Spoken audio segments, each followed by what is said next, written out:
Bienvenidos, queridos estudiantes de crítica textual, al módulo 2. Hoy vamos a continuar con algunas cuestiones introductorias, pero a la misma vez nos vamos a ir empapando, nos vamos a ir mojando los pies, por así decirlo, con este tema fascinante de la crítica textual. Vamos a pedir que Dios bendiga nuestro tiempo juntos y que sea de provecho para todos hoy. Oremos.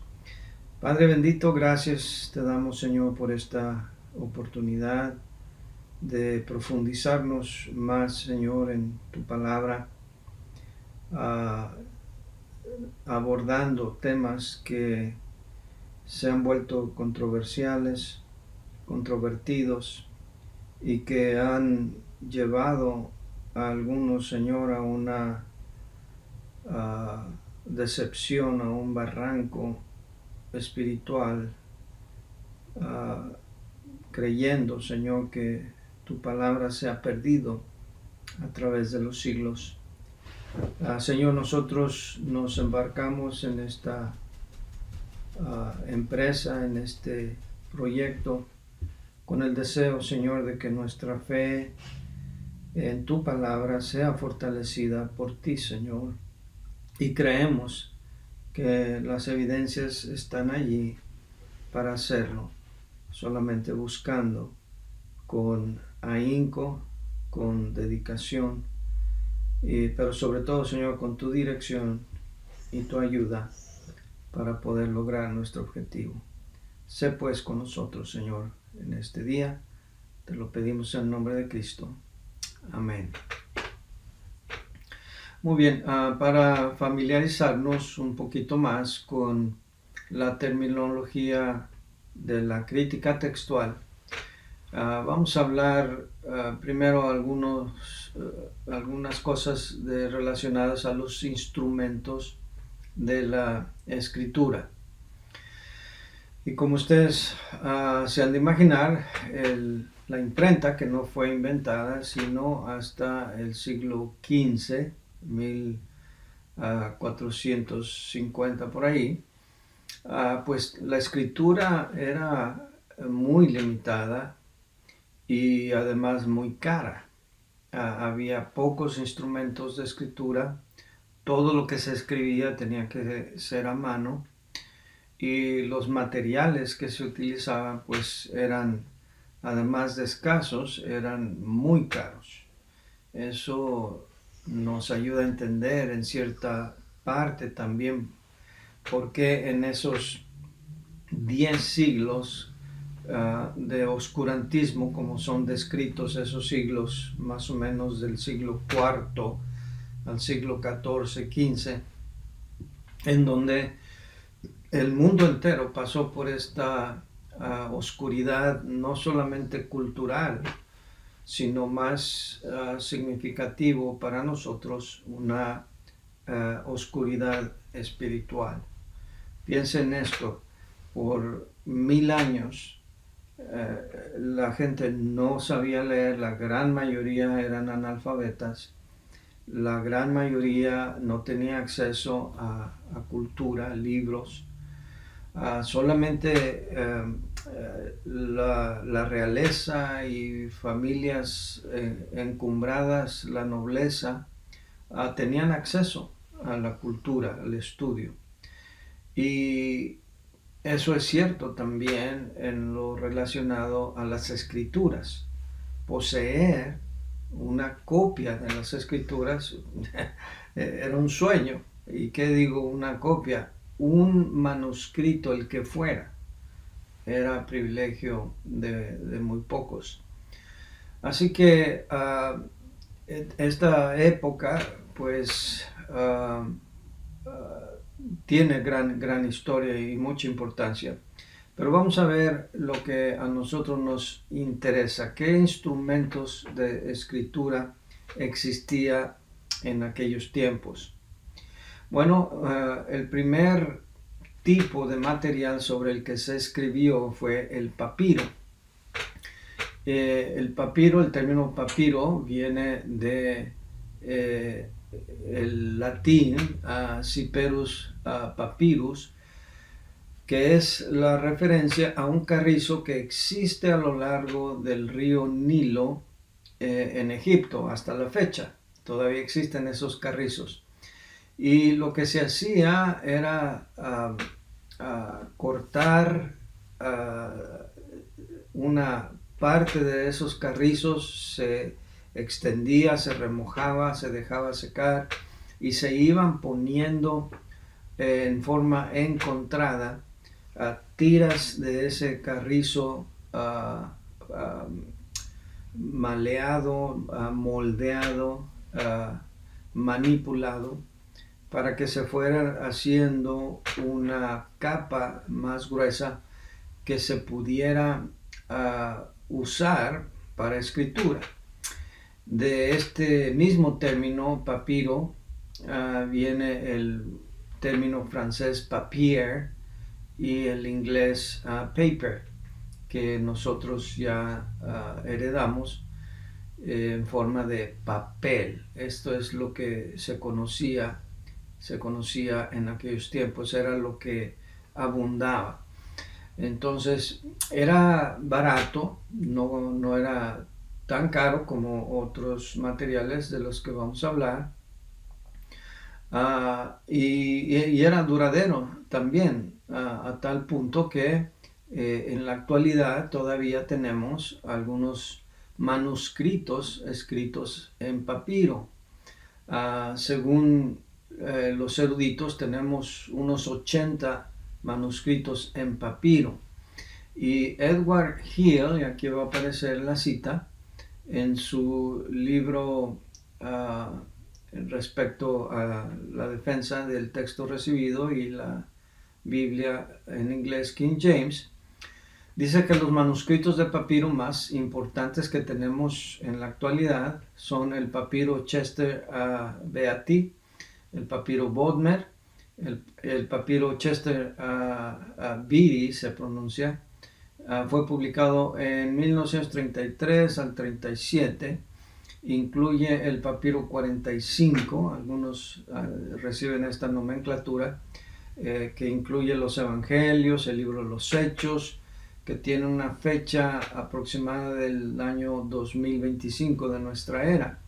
Existe también el papiro 46, que contiene las epístolas paulinas, y el papiro Bodmer, que fue publicado entre los años 56 al 62 del siglo pasado, es el más importante, y el más importante de ellos es el papiro 66, que data aproximadamente del año 200 de nuestra era, y el papiro 75, que contiene Lucas y Juan 1.15.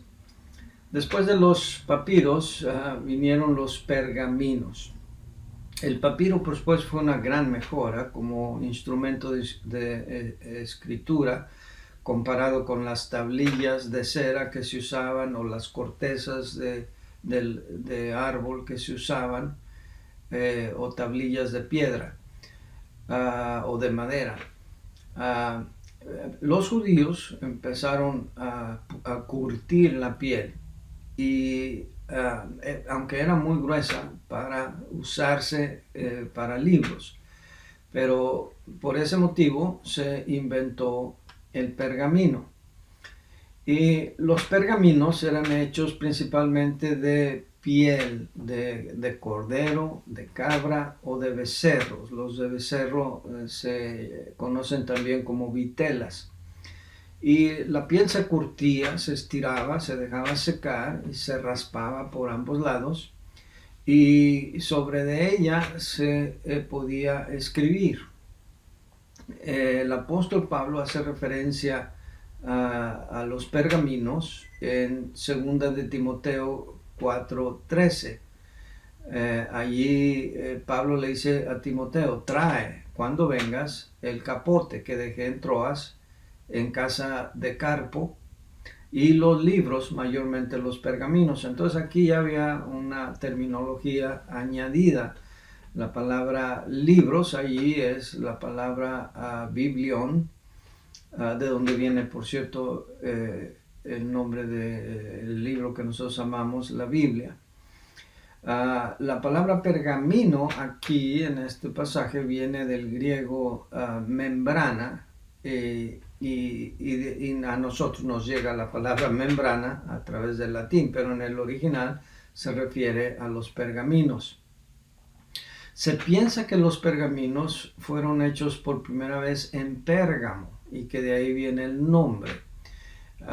Pero no es así, no es así porque Nestlé nos informa que fueron hechos, que fue introducido durante el reinado del rey Eumenes, y además la palabra griega es pergamini.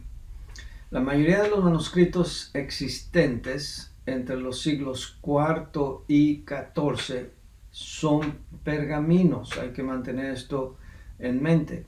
Y se cree que Constantino, el famoso emperador Constantino, que institucionalizó el cristianismo, mejor dicho, la iglesia cristiana como la religión oficial del imperio, él tenía 50 Biblias oficiales de pergamino, y entre las cuales se encontraban los manuscritos Aleph y B, o sea, el Sinaítico y el Vaticano. Los manuscritos más antiguos fueron de papiro, y el resto ya fueron de pergaminos, y solamente unos pocos más manuscritos tardíos existen en el papel como nosotros lo conocemos.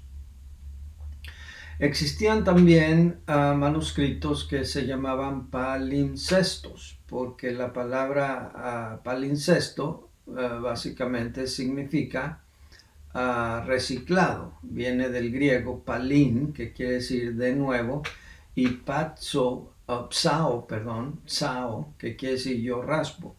Y lo que ocurría es que como era caro tener pergaminos, los pergaminos que se iban dejando de usar se reciclaban, se raspaban otra vez para limpiar cualquier escritura que hubieran tenido, para escribir sobre ellos una vez más. Y por eso a estos se les llaman palimpsestos. No hay muchos palimpsestos del Nuevo Testamento, serán unos 50 en total, y el ejemplo más antiguo es el Códice Ephraimi Rescriptus, y vamos a notar que muchos códices o manuscritos antiguos a veces se les describe como con el nombre en latín. Este códice Ephraimi Rescriptus es el códice efraímico al que hemos hecho referencia y seguiremos haciendo referencia. Este manuscrito fue escrito aproximadamente en el siglo V y luego fue raspado y reescrito en el siglo XII. El códice 1b es uno de los manuscritos usado hasta 3 veces, siendo escrito la primera vez en griego y las 2 restantes en siriaco. Luego llegamos a la época del papel. Como ustedes saben, los chinos tienen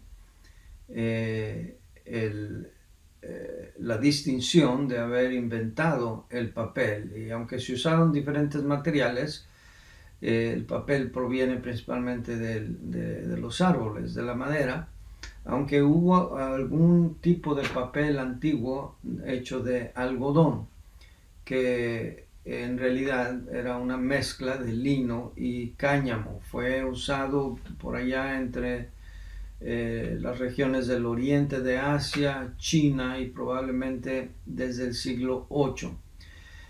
Pero no fue conocido en Siria y Egipto sino hasta después de la caída de Samarcanda en el año 704.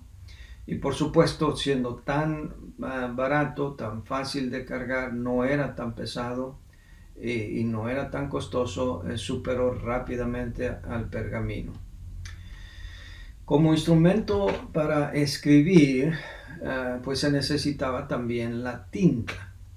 Tinta viene del griego ekaustón y se refiere al proceso de hervido. El primer tipo de tinta era una especie de hollín, de tizne, que se usaba para escribir en los papiros, pero fácilmente se podía malograr la escritura, por lo que ese tipo de tinta original se tenía que mejorar.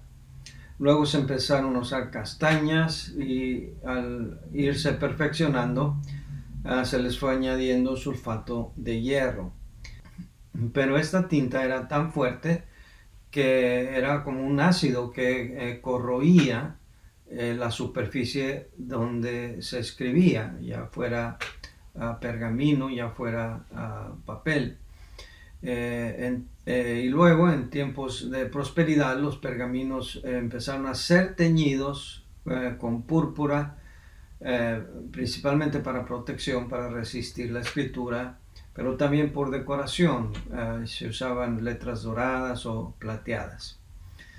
Eso era en cuanto a la tinta. En cuanto al instrumento para escribir, se usaron algún tipo de plumas, o como dicen los españoles, bolígrafos. Y la forma más antigua de plumas eran unas especies de agujas estilográficas hechas de metal, de hueso o de madera. La estilografía fue usada al escribir en tablas enceradas, y con este propósito la estilografía tenía que tener una terminación en punta para escribir y otra punta, el otro extremo era chata para poder borrar los errores. Este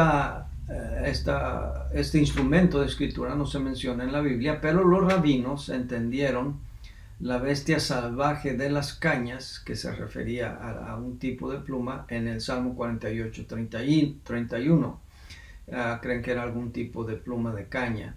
Los rabinos también creyeron que Dios creó las plumas en el sexto día. Los egipcios y los griegos veneraron las plumas como invención de la deidad. Ustedes pueden entender cómo en un tiempo donde era difícil la comunicación por escrito, cuando se inventaban este tipo de cosas, pues era una gran invención. Y por supuesto la superstición podía exceder al tal grado de creer que la divinidad tenía algo que ver con eso. De acuerdo con Nestle, el escoinos debe añadirse a los nombres bíblicos de las plumas, ya que Aquila lo tradujo de esa forma, del hebreo G en el Salmo 45:1. Aunque Símaco lo tiene como grafeión, y la Septuaginta, que es la famosa Biblia de los 70, que es la traducción al griego del Antiguo Testamento, lo refiere como cálamos.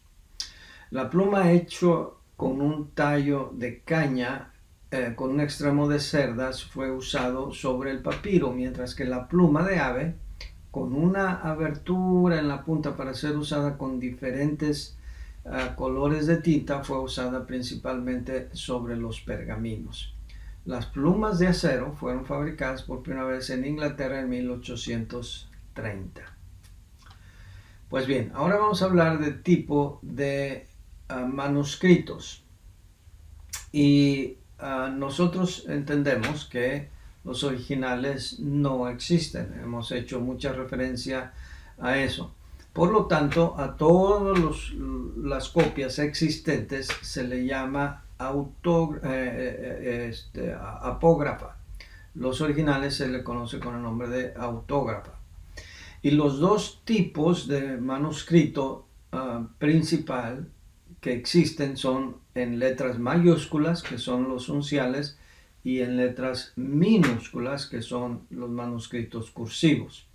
Aquí pueden ver ustedes una gráfica que les va a ayudar a entender y localizar algunos eventos de la historia relacionados con la crítica textual. Acá del lado izquierdo ustedes pueden ver, vamos a comenzar con el siglo del 1 al 3 y por supuesto no hay mucho detalle de siglo a siglo, por eso lo tengo aquí en grandes periodos. El primer periodo lo marco aquí del siglo I al 3. En este tiempo abundaron los escritos patrísticos. En este tiempo también, por supuesto, se terminó de escribir el Nuevo Testamento. Pero especialmente aquí en ese tiempo es en donde existen los leccionarios, las versiones antiguas. Y es muy importante porque en este debate de la crítica textual encontramos evidencias de textos ortodoxos que sostienen y fundamentan y sustentan la doctrina ortodoxa, que los de la crítica textual dicen que no existe en algunos, sobre todo en los manuscritos más antiguos, como la Coma Juanina, que ya hablamos, pero también otros textos, como el famoso texto de 1 Timoteo 3:16, que es conocido como el misterio de piedad, el pasaje famoso. Ya hablaremos de ese pasaje en su detalle, en su momento.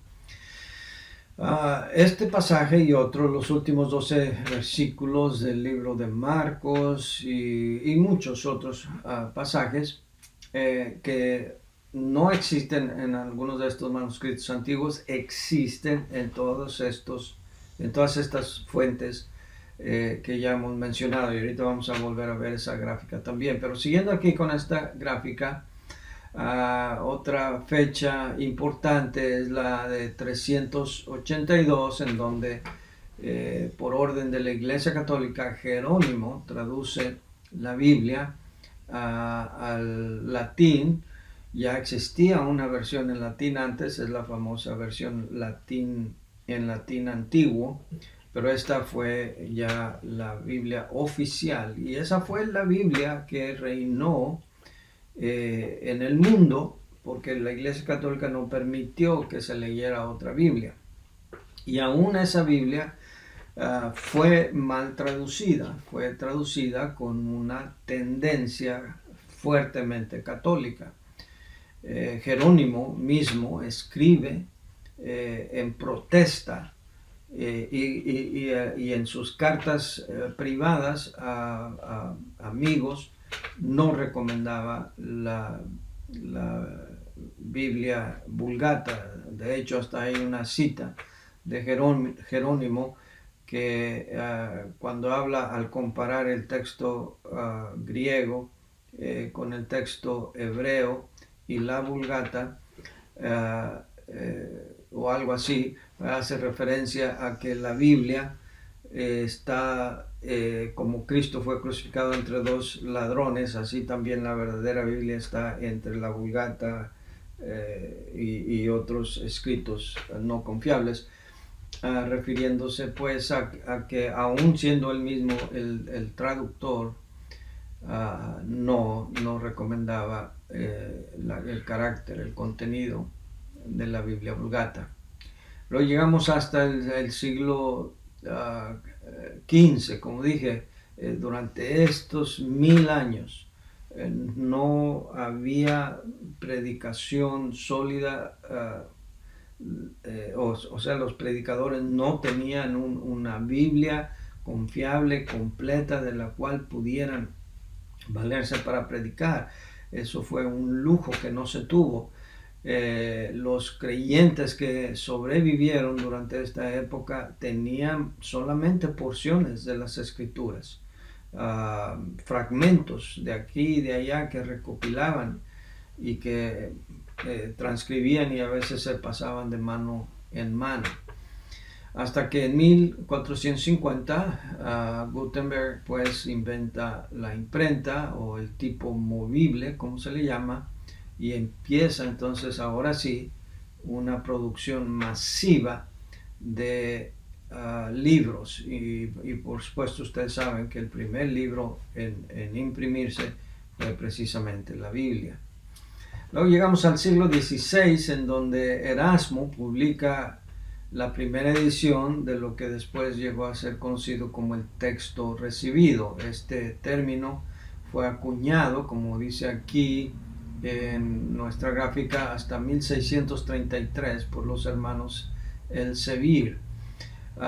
Pero la familia de texto recibido comienza ya hablando de un solo volumen, no que no existiera, ¿verdad? Pero en un solo volumen el autor humano responsable de esta obra en griego fue Erasmo. Luego tenemos aquí en 1517, pues era un tiempo de efervescencia. Ustedes que han estudiado historia del cristianismo saben, el 31 de octubre Lutero publica sus famosas 95 tesis en protesta de los abusos de la Iglesia Católica, y esto fue el inicio de la Reforma, de la cual salieron todas las iglesias protestantes. Y si alguien no ha escuchado esto, no lo ha escuchado de parte nuestra, ustedes deben saber que nosotros bautistas no salimos de la Iglesia Católica. Ya había anabautistas y otros bautistas con otros nombres antes de la reforma de la Iglesia Católica. Bien, en 1569 es cuando nuestra Biblia, conocida como la Biblia del Oso, es traducida por primera vez de los idiomas originales, porque existieron otras Biblias en español anteriormente, como la Biblia alfonsina, la Biblia complutense, pero la gran mayoría de esas Biblias eran traducidas del latín, de la Vulgata. Pero Casiodoro de Reina completó la Biblia, aunque él no fue el que hizo toda la obra, porque atrás de él vinieron otros hombres. Casiodoro de Reina completa la obra en medio de mucha oposición y bajo muchas vicisitudes, y quien perfecciona la obra es por supuesto Cipriano de Valera en 1602. Y esta fecha es importante, ¿verdad? Porque en estos años todavía no se publicaba la Biblia en inglés King James. La King James salió a la luz hasta 1611. Y digo que esto es importante porque en estos tiempos salieron muchas Biblias en casi todos los idiomas europeos, en español, en francés, alemán, por supuesto la Biblia de Lutero, en casi todos los idiomas, incluyendo español. Y el único texto que existía era el Textus Receptus, el texto recibido. Y el que aparentemente se usó como norma en esos tiempos fue la versión o la edición del texto recibido de Estéfano o Stephanus de 1550, y esto es importante, como lo vamos a señalar más adelante. Pero una de las razones que es importante es porque el texto recibido, como he explicado, sufrió pasó por varias ediciones hasta llegar a los hermanos Elsevier, quienes le dieron la forma final. Pero el texto de Estéfano fue el que sirvió de base para la Biblia de Ginebra en inglés, la Biblia de Tyndale, también en inglés, sobre la cual se basó la Biblia King James. Y estos textos coinciden casi a un 100% con las otras versiones que circularon en esos tiempos. Había un fervor, había una efervescencia por tener la Biblia en los idiomas vernaculares, y hubo un gran avivamiento en cuanto a la lectura de la Biblia en esos tiempos. Y pues bien, pasando estos siglos, llegamos al siglo XIX, en donde en 1881 y 1882, estas dos fechas están muy ligadas, porque en el 1881 Westcott y Hort, a quienes se les encargó la revisión de la Biblia, se dieron el privilegio, tomaron la iniciativa que nadie les comisionó de revisar también el texto griego. Hasta este tiempo solamente existía el texto recibido, pero ya que habían descubierto otros manuscritos como el manuscrito Aleph, el códice Aleph, y el sinaítico y el Vaticano, pues creyeron estos teólogos que era tiempo también de revisar el texto griego. Entonces, este es un dato sumamente importante. No hubo controversia sobre de qué texto se iba a traducir la Biblia hasta que llegaron estos uh, herejes, esa es la palabra. Estos herejes, claro, ellos no inventaron la rueda, ellos son los hijos espirituales de una serie de hombres profanos e irreverentes que empezaron a meter filosofía humana, filosofía equivocada para manipular y socavar la palabra de Dios, como vamos a ver en el próximo módulo, en la era temprana del texto crítico. Pero esta fecha es muy importante, ¿verdad? Porque precisamente en esta época surge el racionalismo alemán, empieza una desviación a la sana doctrina, tanto en Europa como en América, primeramente en Europa, ¿verdad? En Suiza, Alemania, se origina el modernismo, el liberalismo, los teólogos que querían ser de renombre iban a estudiar a Alemania y bebían del veneno que venía en las aguas de estos y regresaban a América a enseñar en los seminarios y así fue como se fue introduciendo el liberalismo, el modernismo en los seminarios americanos. Y de ahí pues toda la corrupción que vemos hasta ahora. Luego en el siglo XX, a mediados del siglo XX, empieza un auge por rescatar el texto crítico. Surgen personajes como Kurt Aland y Nestlé, que son los principales editores del Griego Testamento de las Sociedades Bíblicas Unidas, del cual ya hemos hablado, que es el que usa el famoso aparato crítico para tratar de descifrar la fidelidad, autenticidad de ciertos pasajes del Nuevo Testamento. Y ya en nuestro siglo, el siglo XXI, pues estamos inundados con una lluvia, de un diluvio, llamo yo, de versiones de la Biblia corrompidas. Pues bien, en esta gráfica lo que quiero que noten pues es que los manuscritos cursivos, como ven aquí en la gráfica, corresponden ya del siglo 9, 10 por ahí al siglo 13, mientras que los unciales, los manuscritos unciales, que son los que corresponden a los 5 unciales infames, datan desde el siglo 4 hasta el siglo 9. Muy bien, entonces ya habiéndonos ubicado en cuanto a tiempo, vamos a hablar de este tipo de manuscritos. Los manuscritos unciales, como he mencionado antes, eran los manuscritos en los que se escribía con solamente letras mayúsculas. Y algunos incluso eran escritos de corrido, las palabras ni siquiera eran separadas. Entonces era muy difícil de leer. y de ahí entonces que fuera tan fácil cometer errores de los que transcribían la Biblia, de hacer una copia a la otra, era muy fácil repetir un renglón o omitir un renglón, repetir una palabra o dejar fuera una palabra. Algunos de estos errores eran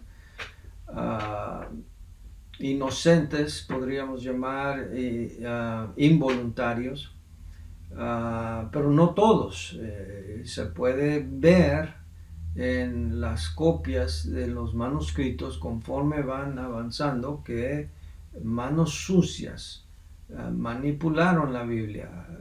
Los manuscritos caían en manos de herejes, gente que aborrecía algunas de las doctrinas fundamentales de la fe cristiana, como la eficacia de la sangre de Cristo, la existencia del infierno, la divinidad de Cristo, la doctrina de la Trinidad, y por eso el ataque a la coma juanina.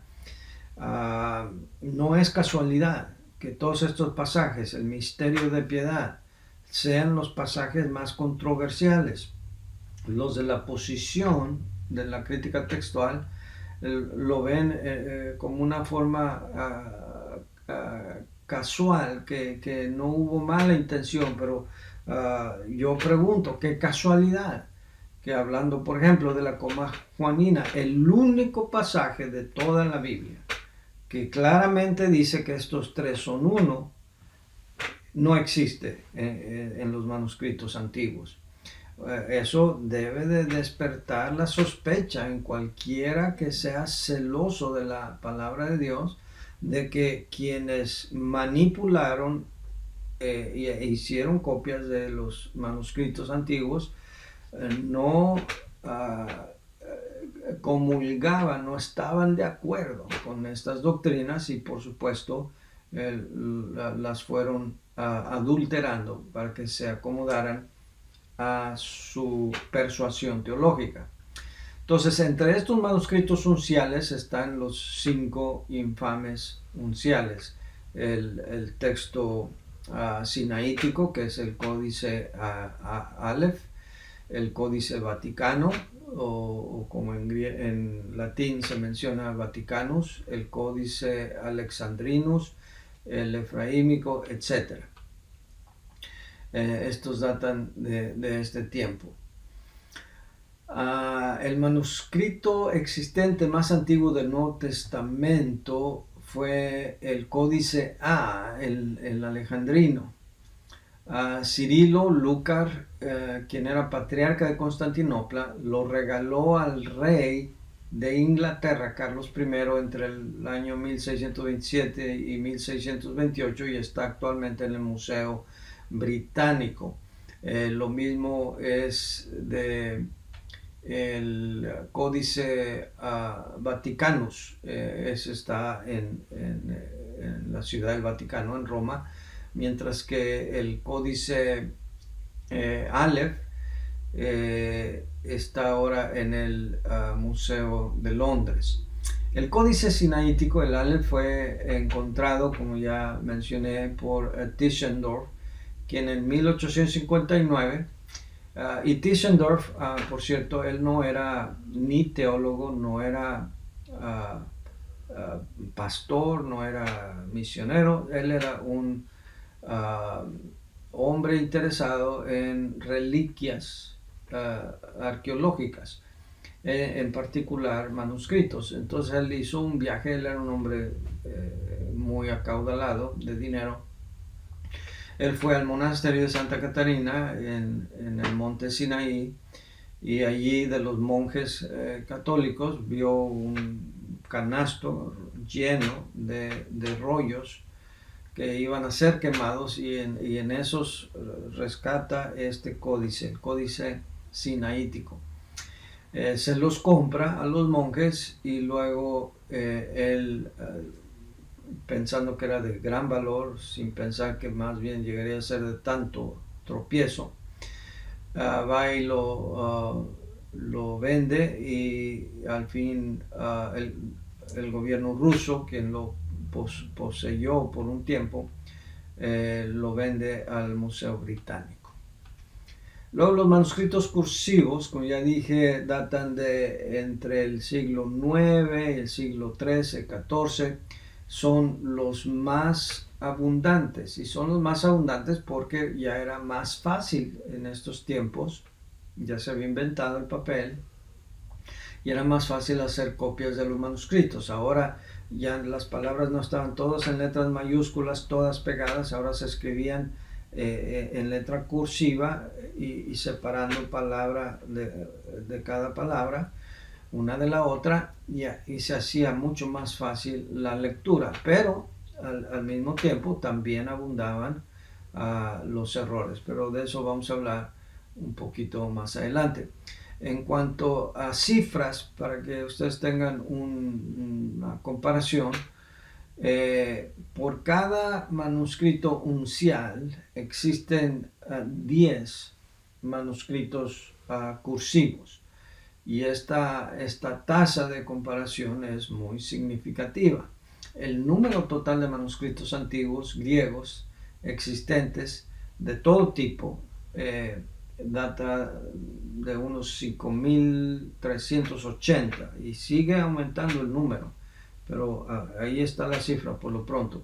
De eso se incluye 80 fragmentos de papiros que datan de los siglos II al IV, más de 269 manuscritos en letras mayúsculas, son los unciales, que datan de los siglos IV al X, y más de 2.700 manuscritos en minúsculas cursivas que datan de los siglos IX al siglo XVI, y más de 2.100 leccionarios para lectura pública de porciones del Nuevo Testamento.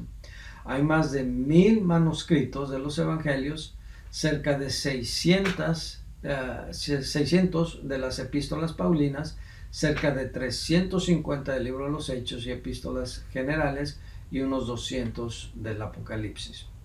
De esa manera, la tasa es de 10 manuscritos de minúscula contra uno uncial.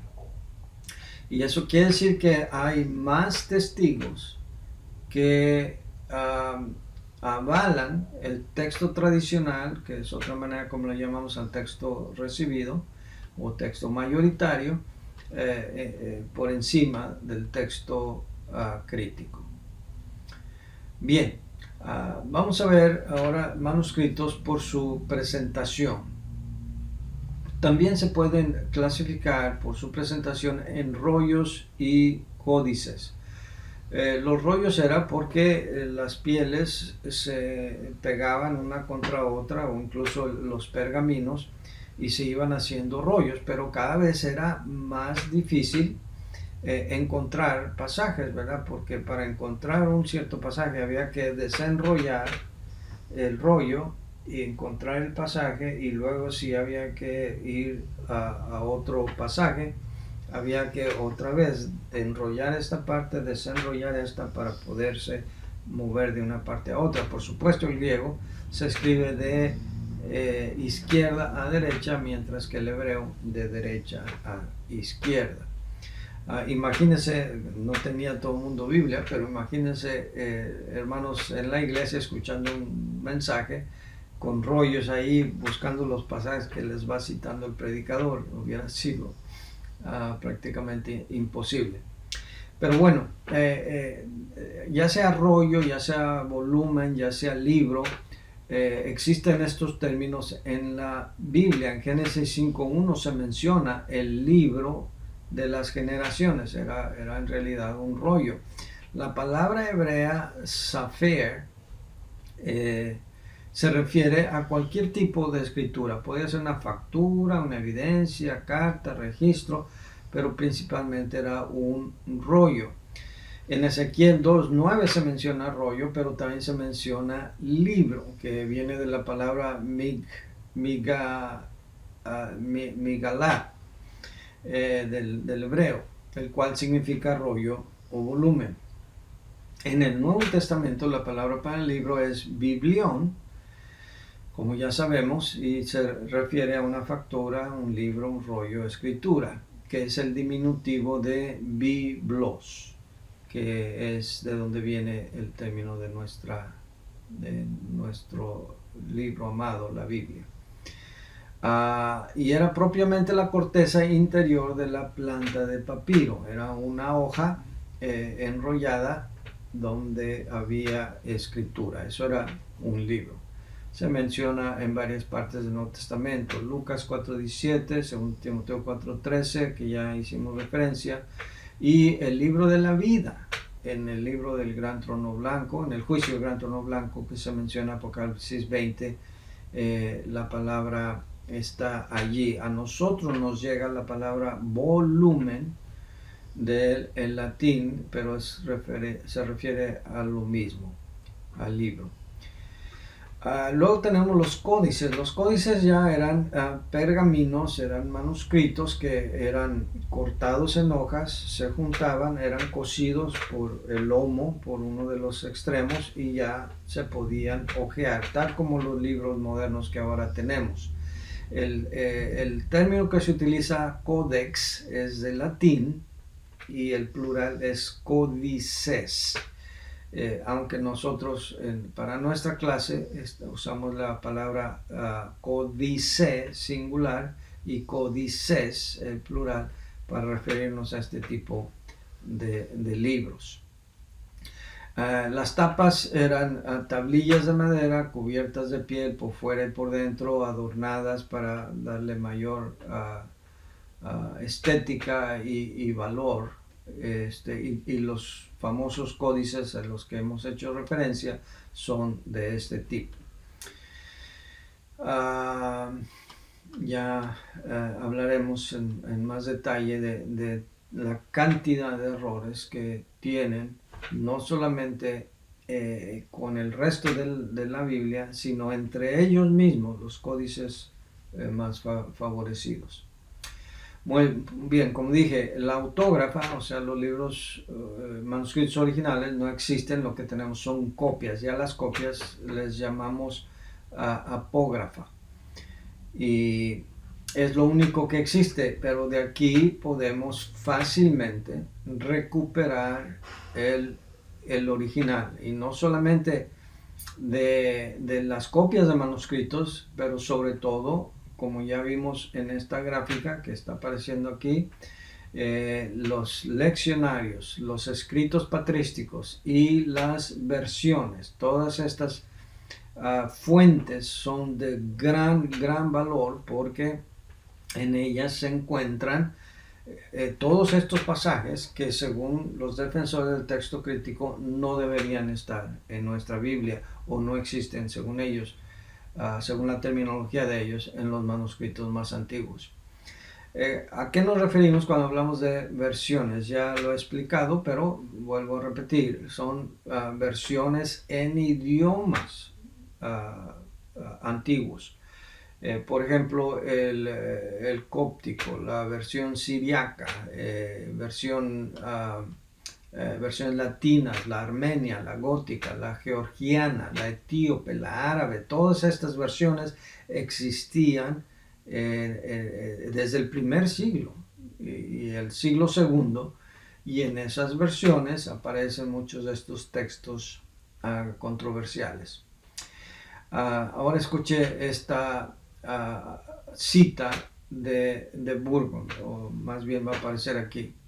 La versión Peshitta, que usted va a oír mucho mencionar aquí en la clase, la versión Peshitta siriaca y la antigua latina se cree que fueron ejecutadas o hechas en el siglo II.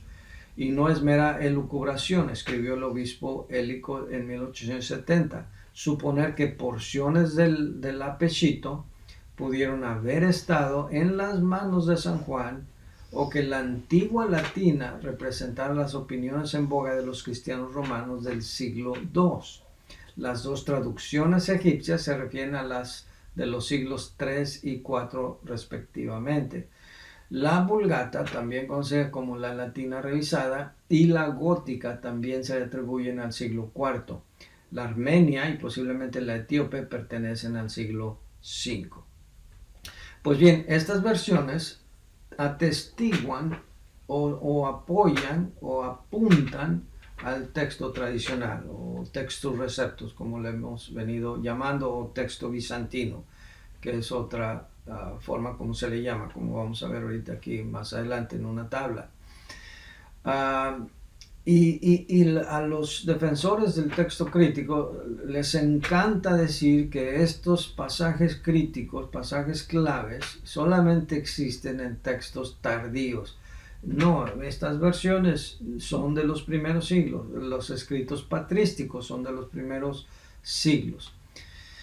Hablando de los padres de la iglesia, R.A. Torrey cuenta un interesante relato de cómo todo el Nuevo Testamento, excepto 11 versículos, podía ser recuperado nada más de los escritos patrísticos. Si se perdieran todos los manuscritos, la Biblia se podría recuperar, a excepción de 11 versículos, según esta cita de un crítico experto, nada más de los escritos patrísticos. De ahí la importancia de los escritos patrísticos. Alguien preguntó durante una cena, durante varios eruditos cuando estaban presentes, vamos a suponer que el Nuevo Testamento se hubiera destruido y que se hubieran perdido todas sus copias. ¿Podría ser recuperado el Nuevo Testamento basado en la cita de los padres de los siglos II y III? Todos quedaron callados, pero 2 meses después, Sir David Dalrymple, quien asistió a esa cena, les presentó a los eruditos un grupo de libros de los padres de esas palabras y dijo: ahora poseo todas las obras existentes de los padres de los siglos II y III. He investigado cada uno de ellos y he encontrado que en ellos el Nuevo Testamento es citado en su totalidad, excepto por 11 versículos. De manera que los padres de la iglesia, una vez más, son testigos de el texto recibido. El famoso decano Juan Burgon, y vamos a hacer referencia a él muchísimo, él dedicó toda su vida a cotejar, a leer de los padres de la iglesia, que es una lectura francamente pesada, es aburrida y pesada. Existen muchos de estos escritos. Hay enciclopedias largas, completas, pesadas de todos los escritos patrísticos. Pero esto es lo que escribe Burgon acerca de los escritos patrísticos. Finalmente, en los escritos de una hueste de los padres, los principales siendo Eusebio, Atanasio, Basilio, los Gregorios, Dídimo, Epifanio, Crisóstomo, los Cirilos, Teodoro, se nos ha provisto evidencia contemporánea, la cual siempre que se requiera, se convierte en un salvaguarda eficaz contra los decretos sin fundamento de nuestros códices más antiguos, el A, B, Aleph, C y D, así como los caprichos ocasionales de las versiones. En los escritos de Ireneo, Clemente de Alejandría, Orígenes, Dionisio de Alejandría, Hipólito, nos encontramos aún con evidencia más antigua, ningún fundamento más precario para un texto.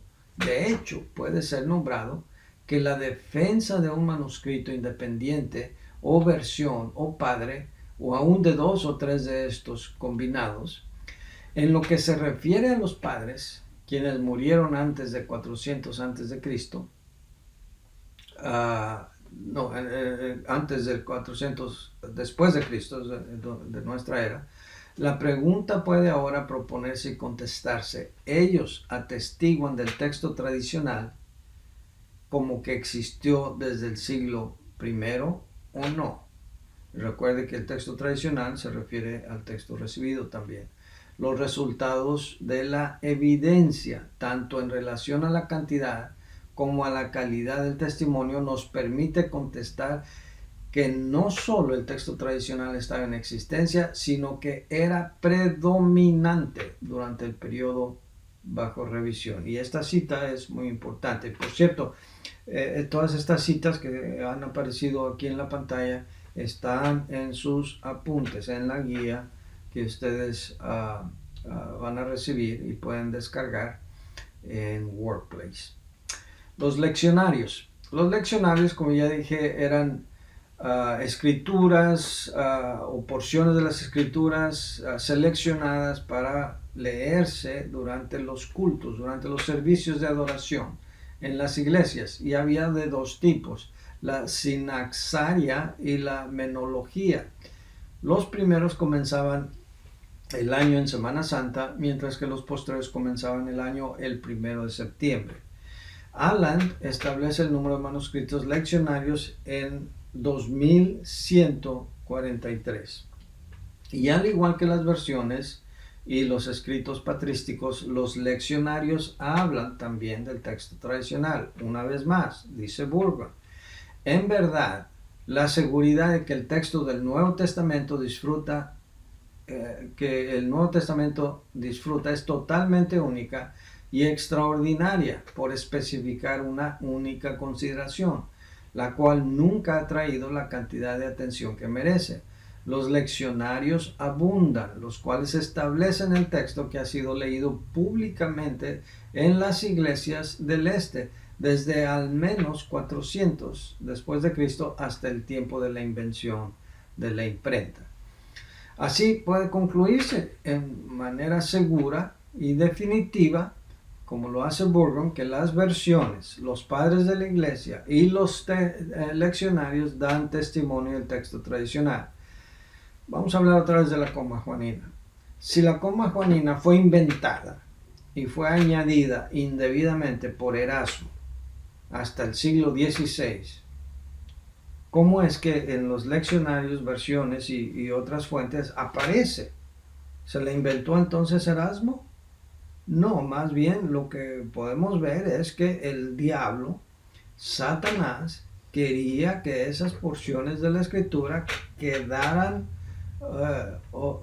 borradas, olvidadas, para que no se pregonara todo el consejo de Dios. Entonces necesitamos reconocer que tenemos un enemigo, y ese enemigo no comenzó su ataque, no paró su ataque, comenzó su ataque en Génesis, atacando la palabra de Dios, diciéndole a Eva con que Dios os ha dicho, sembrando duda a la palabra de Dios, sino que todavía él sigue atacando la Biblia, y ahora la ataca de una manera tan sutil como contaminando, adulterando la palabra de Dios con las versiones modernas. Ahora, una vez más, dice Burgon, el gran hecho que especialmente lo atribula y a su coeditor, está hablando del Dr. Hort, y bien que lo haga, es el texto tradicional griego de las escrituras del Nuevo Testamento. Llámenlo texto erasmiano o complutense, o texto de Estéfano, o de Besa, o de los Elseviers. Llámenlo recibido, llámenlo texto tradicional griego, cualquier otro nombre que les plazca. El hecho permanece que un texto ha venido hasta nosotros, el cual está respaldado por un consenso general de copias antiguas, padres antiguos, versiones antiguas. Bajo cualquier circunstancia, es un punto en el cual, felizmente, existe total conformidad de opinión entre el Dr. Hort y nosotros. Entonces, note eso, que aún estos venerables teólogos, el Dr. Hort y Westcott, reconocían que en estos testigos antiguos hablan y atestiguan del texto recibido. Más allá de toda cuestión, el texto Receptus, que es el texto greco-sirio dominante desde el siglo 350 al 400 de nuestra era. Ahora aquí viene lo de las genealogías.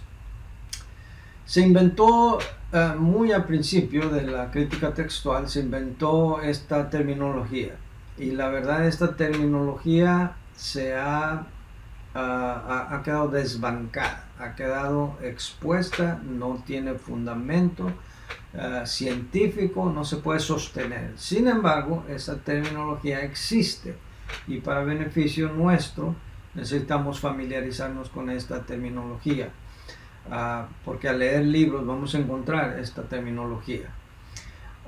Y la clasificación de textos en familias comenzó con John James Griesbach. Ya hicimos referencia a él, quien era un discípulo de Semler, dando seguimiento, aunque con correcciones, a lo que su maestro había iniciado. Insistió que existieron 3 grandes familias de manuscritos, cada una de las cuales estaba fundada sobre una recensión.